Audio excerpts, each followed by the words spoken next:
back to my YouTube channel. So for today's video is mag-house tour ako. So keep on watching.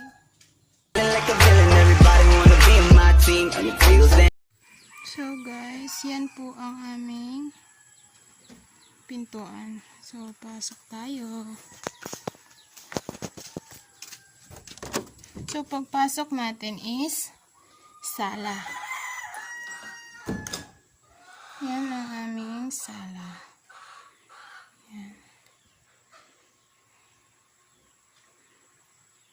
Medyo maulan dito sa amin, guys. So, ayan. So, lagayan ng mga teddy bear. Tapos, dito naman, ganyan. So, may, ano kami, lumang, ano tawag dito? Plancha. So, ayan. So, ito yung pintuan. So, sala. So, ayan ang aming sala. Ayan. Dito is lagayan ito ng mga sandals, tsaka shoes. Sa ibabaw is mga helmet.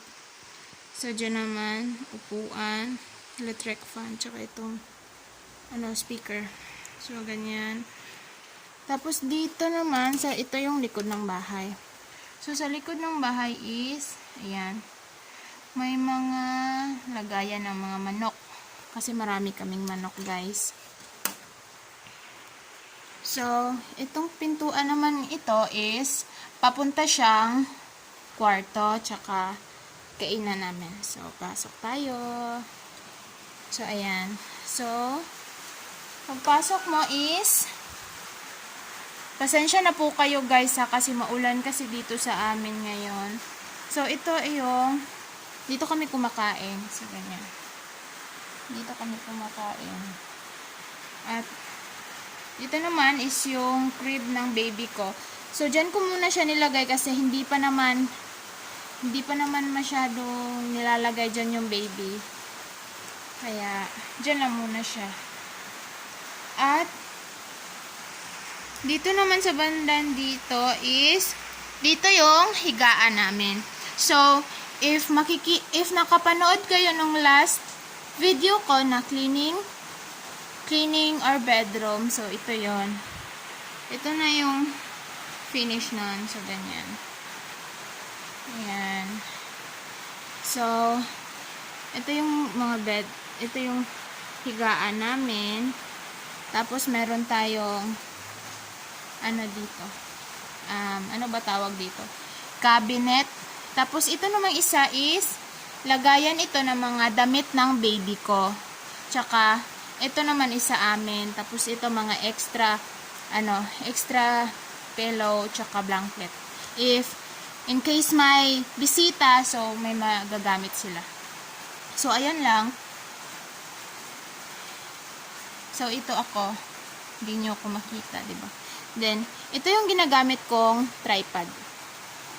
Nabili ko siya sa TikTok shop. So, guys, may TikTok shop ako. If gusto nyo bumili ng tripod, try to visit my TikTok shop, guys. Ilalagay ko yung link sa comment section. So, ito, altar. Si Papa Jesus. Ayan.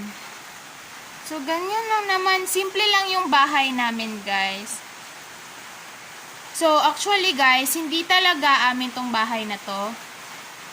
Pinatira lang kami dito kasi wala pa kaming bahay na sa amin. Pero hopefully soon, guys, no, magkaroon na kami ng sarili naming bahay. So, itong may kurtina, guys, is kwarto sana dito. Kwarto ito sa baba. Kasi, may second floor to, guys. Ayan, oh. May second floor to. Kaso lang, so, ayan. Medyo, hindi siya nalinisan dyan. So, may second floor, guys. Itong hagdanan is punta dun sa taas. Kaso, nung nagbagyo, bagyong Odette, isa kasi kami dito sa, ano ba Tagalog nito? Sa lanta ng bagyo. So, ayan. Dalawang kwarto to sa taas, guys. Ito yung isang door, tsaka ito, doon. So, dalawa sana. Kaso nga nasira ayun. If umuulan nga guys dito, tumutulo ito eh. Kasi, nakikita na nga yung langit. Ayan, so tumutulo siya kaya medyo may mga basa-basa dyan. So, ayan. Yan yung second floor.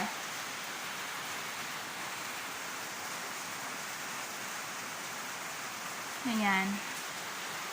So, ganyan na naman siya. So, pagpasok mo dito sa may door, ganyan, kainan, tsaka higaan namin. Then, may isang drawer na lalagyan ng mga damit ni mama. Tapos, crib ng baby ko. Tapos, dito naman is, ayan lang siya. Medyo hindi ko siya na linisan. Lagayan ng plato. Ganyan lang siya. Tapos, punta naman tayo dito sa next door. Dito is, so, ayan. Ipapakita ko muna sa inyo. So, yan siya. Door.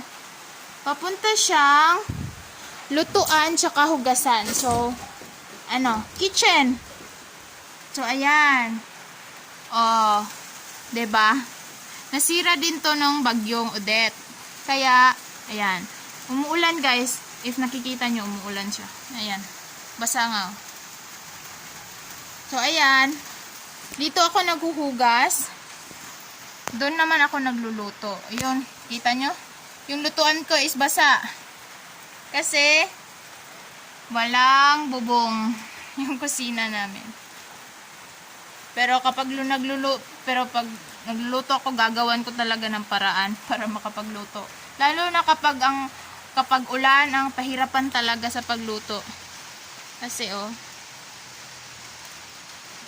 so ganyan lang siya, guys.